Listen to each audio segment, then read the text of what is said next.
Hello बच्चों, आज class 10th का हम लोग केमिस्ट्री के जितने भी इम्पोर्टेंट फार्मूला है सभी के बारे में बात करें। क्यों? क्योंकि ये अभी 2026 के लिए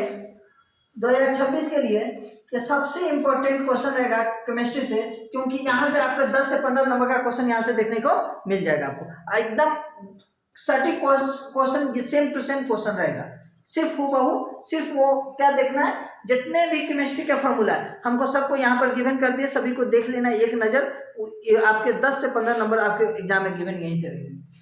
देखते हैं, खाने वाला सोडा का रासायनिक सूत्र क्या होता है? तो NaHCO3 होता है। NaHCO3 होता है। या खाने वाला सोडा होगा, एक होगा सोडियम, क्या धोने वाला सोडा। तो धोने वाला का सोडा क्या क्या कहते हैं? Na2CO3 और 10H2O। तो देखिए ये धोवन सोडा है, इसे धोवन सोडा के नाम से भी जाना जाता है। उसके बाद हो गया खाने वाला के सोडा को सोडियम बाइकार्बोनेट बोलते हैं। क्या बोलते हैं? Sodium bicarbonate. क्यों बोलते हैं बाइकार्बोनेट? क्योंकि सोडियम खाने वाला सोडा, खाने के बाद क्या कहते हैं? बाई, इसीलिए सोडियम बाइकार्बोनेट। इसका नाम है क्या? Sodium bicarbonate. या खाने वाला सोडा या क्या होता है? NaHCO3 होता है। धोने वाला सोडा को कहते हैं Na2CO3 और 10H2O होता है। किसका हो जाएगा? धोने वाला सोडा का। उसके बाद तूतिया की हो जाएगा CuSO4 और 5H2O। तूतिया का क्या हो जाएगा? CuSO4 5H2O। तूतिया का हो जाएगा। हरा तोता का हो जाएगा FeSO4 और 7H2O। किसका हो जाएगा? तूतिया का हो जाएगा। उसके बाद सफेद कशिश की बात करेंगे तो सफेद कशिश में ZnSO4 और 7H2O। ZnSO4 और 7H2O किसका हो जाएगा? सफेद कशिश का हो जाएगा।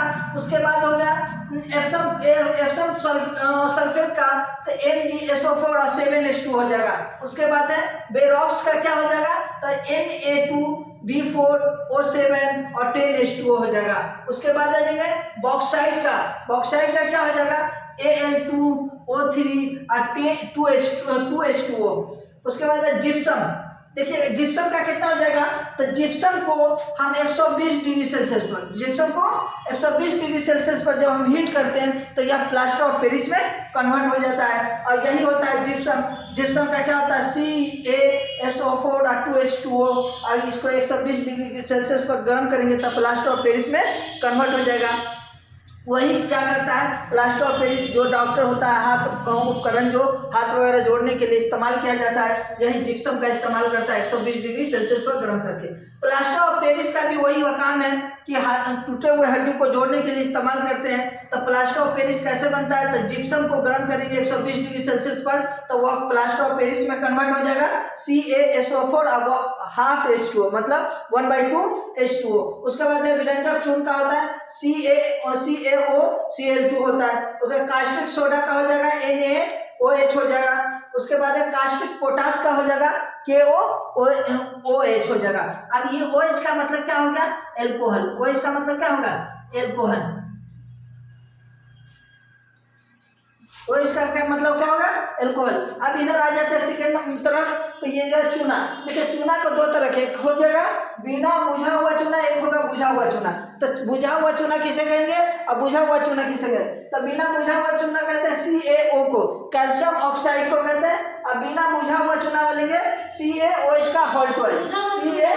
बुझा हुआ चूना, बिना बुझा हुआ चूना का कैल्शियम ऑक्साइड, अब बुझा हुआ चूना का कहेंगे तो क्या हो जाएगा? CaOH का हॉल्टवाइज। जैसे चीनी हो गया, चूना, पत्थर, संगमरमर, चौक, ये तीनों का चारों का फॉर्मूला होता है CaCO3। चूना, पत्थर, संगमरमर, चौक, ये सभी का फॉर्मूला क्या हो जाएगा? CaCO3 का हो जाएगा। उसके बाद है फिटकिरी का क्या होता है? तो यह सबसे इम्पोर्टेंट, ये सबसे थोड़ा लेंथी है और ये संभावना रहता है पूछने का। तो फिटकिरी का क्या रहता है? K2SO4 Al2SO4 का होल 3, उसके बाद 24H2O, मतलब 24 मतलब 24 वाटर होते हैं इसके अंदर। उसके बाद लाल तोता की बात करेंगे तो KMnO4 होता है।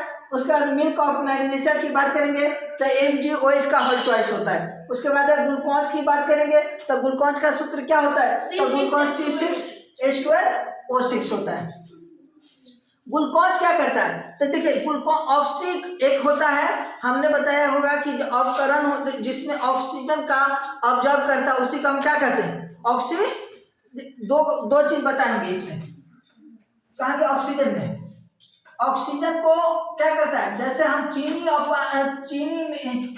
चीनी पानी का घोल बनाते हैं उसी तरीके से हमने वाटर के अंदर में अगर मिला लिए क्या, ग्लूकोज मिला, वाटर के अंदर में क्या मिलाएंगे, ग्लूकोज। जब वाटर के अंदर में ग्लूकोज मिलाएंगे तो ये उष्मा को एब्जॉर्ब करके और पहले की अपेक्षा और ज़्यादा ठंडा हो जाएगा।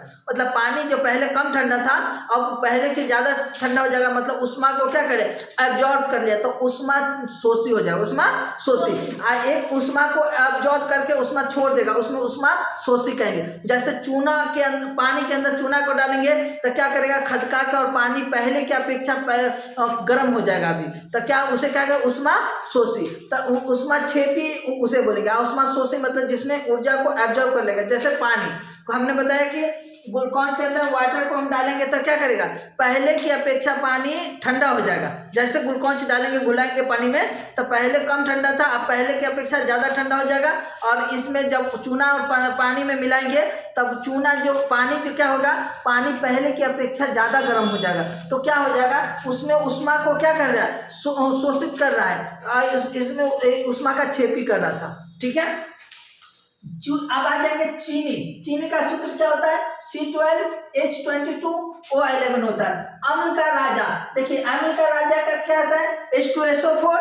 इसका अम्ल का राजा बोलते हैं बैटरी में रखने वाला पानी, बैटरी में रखने वाला पानी किसमें होता है, तो ये H2SO4 को कहते हैं। Milk of magnesia, milk of magnesia किसे कहते हैं, तो कहाँ गया मिल्क ऑफ मैग्नीशिया, यहाँ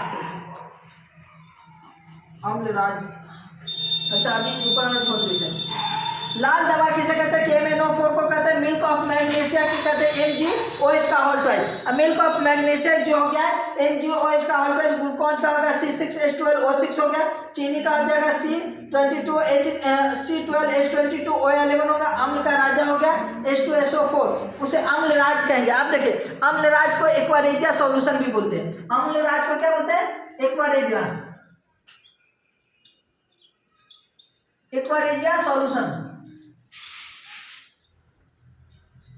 अब देखिए एक्वारेजिया सॉल्यूशन क्या होता है, जैसे मम्मी वगैरह क्या करते हैं, आभूषण बोले तो जेवर वगैरह को साफ करने के लिए जो लेके जाते हैं सोनार के पास, तो कहते हैं सोनार को देते हैं कि इसको साफ कर दो, साफ नहीं करता, ऊपर का एक लेयर को क्या कर देता है, हटा देता है, उसमें किसमें डालता है, तो एक्वारेजिया सॉल्यूशन में डालता है। तो एक्वारेजिया सॉल्यूशन में जैसे डालता है तो ऊपर के एक लेयर को कम कर देता है, मतलब पहले की अपेक्षा जो आभूषण है वो क्या हो जाता है, कम हो जाता है, पहले की अपेक्षा जो आभूषण है वो कम हो जाता है। क्यों, क्योंकि एक्वारेजिया सॉल्यूशन जैसे तो बनेगा। अब एक्वारेजिया सॉल्यूशन कैसे बनता है, तो एक्वारेजिया सॉल्यूशन बनने के देखिएगा तो अम्ल जो होता है, अम्ल तो एक अम्ल होता है, एक होता है HCl और प्लस का होता है HNO3। जब ये दोनों को मिलाते हैं इसके अम्ल के कितने अणु, तो 3, अम्ल के 3, इसके कितने, 1 अणु। जब मिलते हैं तो क्या बनाते हैं, एक्वारेजिया सॉल्यूशन। क्या बनाते हैं, एक्वारेजिया। ये दोनों क्या है, परवल अम्ल। ये दोनों क्या है, परवल अम्ल। ये दोनों क्या है, परवल अम्ल। परवल अम्ल किसे कहते हैं, तो हमने बताया कि परवल अम्ल किसे कहते हैं, जो वाटर के पास रिएक्ट करने के बाद H+ आयन देता है, उसी को हम क्या कहते हैं, परवल अम्ल कहते हैं। अब परवल भस्म किसे कहते हैं, तो परवल भस्म जिसे वाटर के साथ रिएक्ट करने पर H- आयन देता है, उसे को हम क्या कहते हैं, परवल भस्म कहते हैं। अब मेरी बात ध्यान से सुनिएगा, एक्वारेजिया सॉल्यूशन आभूषण को साफ करने के लिए क्या जाता है, इसमें HCl के 3 अणु और HNO3 के 1 अणु मिलकर क्या बनाता है, एक्वारेजिया सॉल्यूशन कहलाता है। उसके बाद आ जाएंगे प्रोड्यूसर गैस। क्या होता है, तो प्रोड्यूसर गैस होता है CO+N2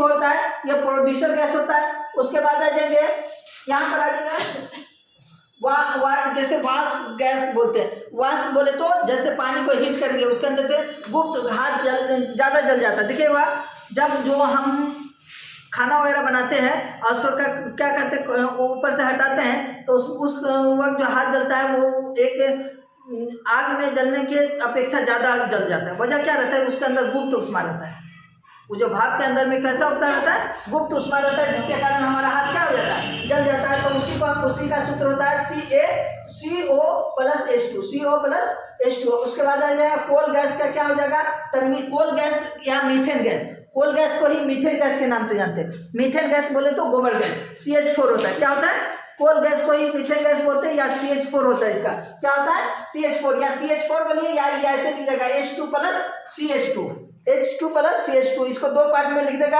आपको कंफ्यूज होने के लिए, आपको एग्जामिनर कंफ्यूज करना चाहेगा। उसके बाहरी जल का क्या हो जाएगा, D2O। उसके बाद आएगा परवल अम्ल, परवल अम्ल में कौन कौन आ जाएंगे, HCl hydrochloric acid. Hydrochloric acid का दूसरा नाम क्या होता है, हाइड्रोक्लोरिक एसिड का दूसरा नाम होता है हार्मोन। क्या नाम होता है, हार्मोन। अब कि यह हार्मोन किसे कहते हैं, तो हार्मोन उसे कहते हैं जो बाय बर्थ माँ के पेट से जन्म होता है, उसी को हम क्या कहते हैं, हार्मोन कहते हैं। बाय बर्थ मिलता है मतलब माँ के पेट से ही मिलता है, उसी को हम क्या कहते हैं, हार्मोन कहते हैं। H2SO4 इसको सल्फ्यूरिक अम्ल कहते हैं, या अम्ल का राजा होता है, या बैटरी में रखने वाला पानी होता है। तो ये देखिएगा अम्ल, अगर परवल अम्ल की बात करेंगे किसे कहते हैं, तो परवल अम्ल किसे कहते हैं, जो H वाटर के साथ रिएक्ट करने पर H प्लस आयन देता, क्या देता हो, H प्लस आयन देता, उसी को हम परवल अम्ल कहते हैं। अब परवल भस्म किसे कहते हैं, परवल भस्म, परवल भस्म किसे कहते हैं, तो वाटर के साथ रिएक्ट करने पर H माइनस आयन देता है, H माइनस आयन देता है, उसी को हम क्या कहते हैं, परवल भस्म कहते हैं। ठीक है, लगभग यहाँ से 10 से 15 नंबर का क्वेश्चन यहाँ से आपको देखने को मिलेगा। फर्स्ट सीटिंग या सेकेंड सीटिंग में 90% कह रहे हैं कि नहीं, इसमें से क्वेश्चन आपको देखने के एग्जाम में या फर्स्ट सीटिंग में मिल जाए या सेकेंड सीटिंग में 10 से 15 नंबर का क्वेश्चन यहाँ से आपको देखने को मिल जाएगा।